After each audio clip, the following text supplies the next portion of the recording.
Hey guys, welcome to the Daily Word Bible Study, a plain and simple, book by book, chapter by chapter, and verse by verse study of the entire Bible. Currently, we are in the last chapter of the book of Nehemiah, chapter 13. After all of the effort and work to rebuild the temple, to rebuild the wall, settle the people in, those who volunteered to live in the city, which were the few, the teaching of the law, and then their prayer of repentance, vow to keep the law, Israel quickly falls into their old sinful habits. And Nehemiah will go off on this. Now also keep this in mind that Nehemiah was only on loan. In other words, the king would allow him to take leaves of absence to come and take care of his business at Jerusalem, but he had to go back. So we're going to kind of see that too. So to his, chagrin, the king didn't say, "I release you, go handle God's business," All right, so Nehemiah chapter 13. And verse number 1, at the time, the book of Moses was read publicly to the people. The command was found written in it that no Amorite or Moabite should ever enter the assembly of God, because they did not meet the Israelites with food and water. Instead, they hired Balaam against them to curse them, but our God turned the curse into a blessing. And when they heard the law, they separated all those of mixed descent from Israel. Now, again, this is kind of their reforms, right? Now, when he says this, it should always be keep in mind that he's talking about a group of people and their ways, not individuals. As I said, Ruth was a Moabite. If you read the book of Ruth, she was a Moabitess. But yet she became the great grandmother to David, and also the bloodline of Jesus. So the condemnation is to the group of people as a whole in their wickedness. Now, before this, Elisha the priest had been put in charge of the storerooms of the house of our God. He was relative of Tobiah and had prepared a large room for him where they had previously stored the grain offerings and frankincense and articles and the tenth of the grain, new wine, an oil prescribed for the Levite, singer, and gatekeepers, along with the contributions for the priests. While all this was happening, I was not in Jerusalem, because I had returned to the king Artaxerxes of Babylon in the 32nd year of his reign. It was only later that I asked the king for a leave of absence so I could return to Jerusalem. Now, so again, he would go back. He came back, did the initial work, rebuilt the wall, set up, everybody kind of got together, set the law in motion, taught the people and all that. Then he leaves. In his absence, then he's going to discover. Now he gets a leave of absence from the king. And by the way, remember, we go back to in Ezra, Artaxerxes the king, God moves on his heart. And at first he didn't, because he stopped the building of the temple, and then later it was discovered that Cyprus the king had given the decree. So anyway, he got on board. And at this point too, Artaxerxes the king, when it says Babylon, by the way, this probably was more the region of Babylon. Artaxerxes was under the kingdom of the Medes and Persians during this time. All right, verse 7 says, "So I could return to Jerusalem. Then I discovered the evil that Elisha had done on the behalf of Tobiah, by providing him a room in the courts of God's house.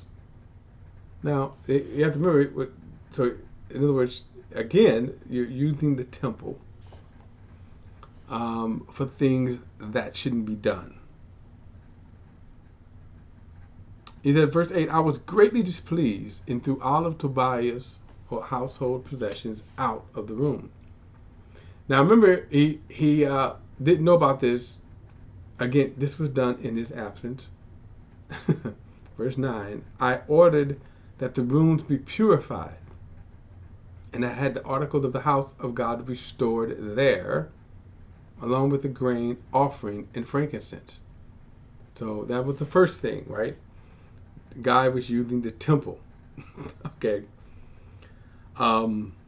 which was only dedicated for the worship of God. Everything in the temple, whether articles, whatever, should have only been used for that purpose of the term holy.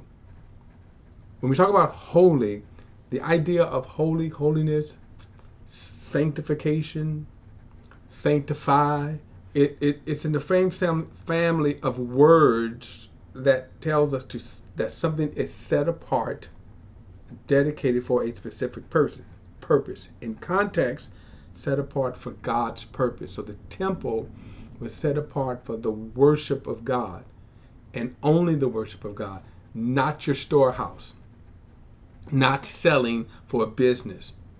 In other words, when the priest, and only the priest, could minister in the temple. Why? Because that's how God set it apart.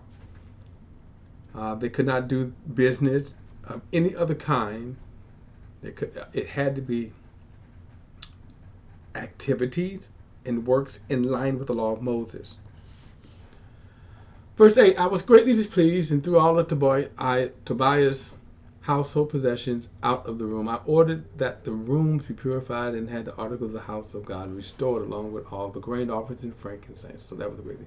Verse 10, I also found out that because the portions for the Levites had not been given, each of the Levites and the singers performing the service had gone back to his own fields.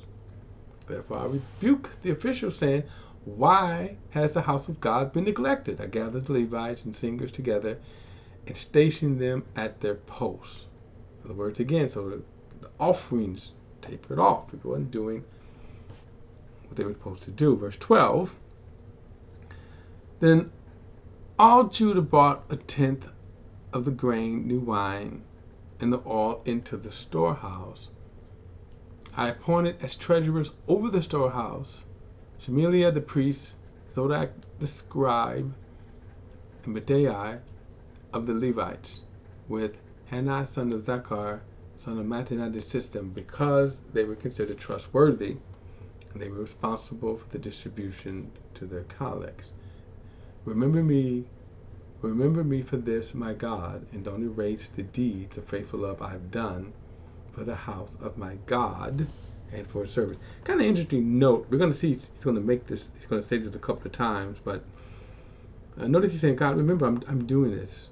Now, without going into a lot of details, grace here wouldn't require this. So when we think about today that we operate under God's grace, okay, this prayer would be hard to pray under the age of the grace. Verse 15. At that time, I saw people in Judah treading winepress on the Sabbath. Now remember that whole long prayer we did, in chapters 10 to 12, and they said that we would not do these things, right? I think it's chapter 9, I'm sorry. We will not do these things. All this list here that they prayed and vowed, we won't do these things. They're doing them on the Sabbath.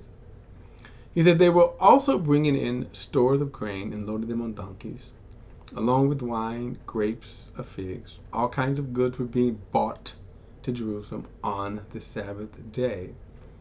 So I warned them against selling food on that day. The Tyrians living there were importing fish and all kinds of merchants and selling them on the Sabbath to the people of Judah in Jerusalem. Now, notice he says the Tyrians, people of Tyre, right, of Sidon and Tyre. But notice he said these were foreign people. So a couple of things that were going on. Foreigners were in merchandising. The people were like, man, I can make money. Okay. Now, this also gives us, when you read through the gospel, what it means when the Pharisees were trying to accuse Jesus of working on the Sabbath. He wasn't doing this. This is working on the Sabbath.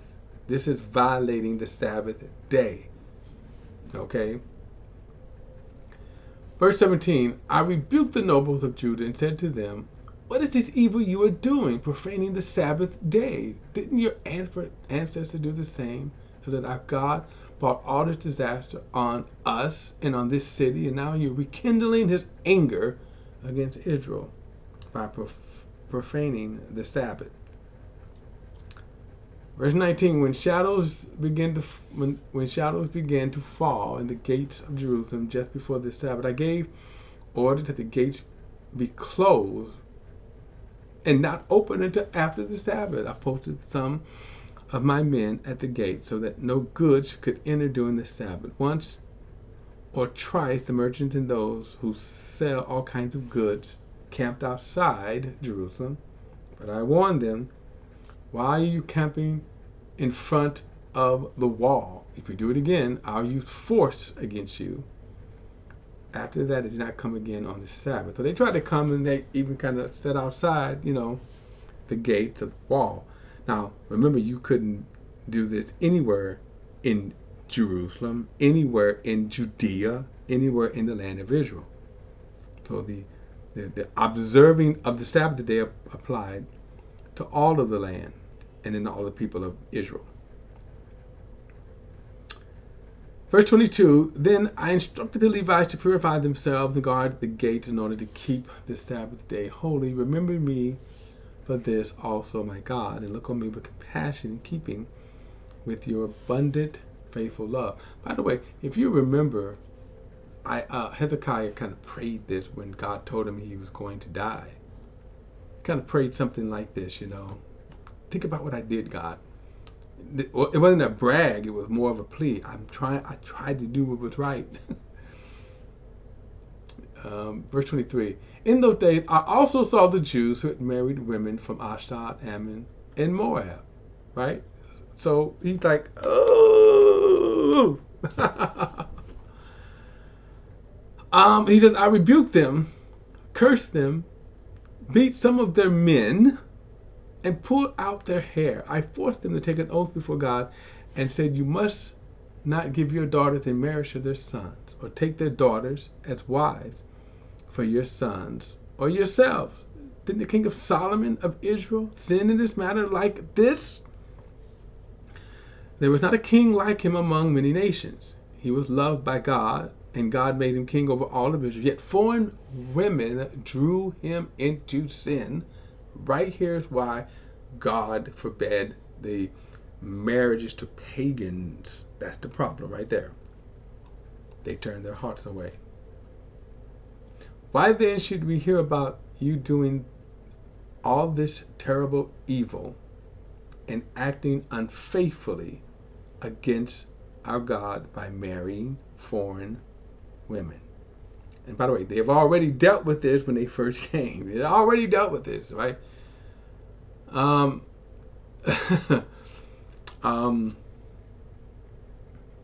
Verse 28.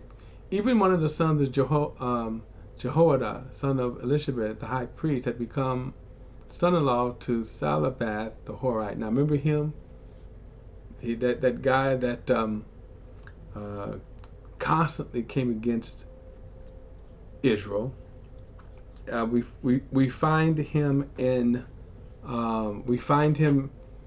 Ezra, where they try to talk. Where they tried to convince him not to.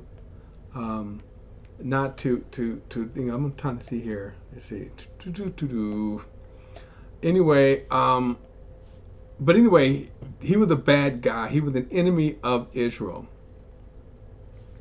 And no, I'm sorry. I meant he was back in chapter 4, and they mocked him. They mocked the sons of Israel. They um, um, uh, they even threatened violence. They did everything they could to try to stop the repairing of the wall. And here's one of the high priests marrying one of his daughters. And by the way, by doing that, that now gives sabbath, right? Sanballat, I'm sorry, not Sabbath, Sanballat, the Horai. Remember, that gives him access now. Oftentimes, the kings of Israel, on the one hand, would have multiple wives to forge these kind of relationships. God says don't do it. You didn't need to because you got God on your side, but that's one of the reasons why politically they would do it. Besides the lust factor, there was also political reasons why they would marry women from different nations here. My point is that by doing this now, Sanballat now kind of, he had a way into the people of Israel.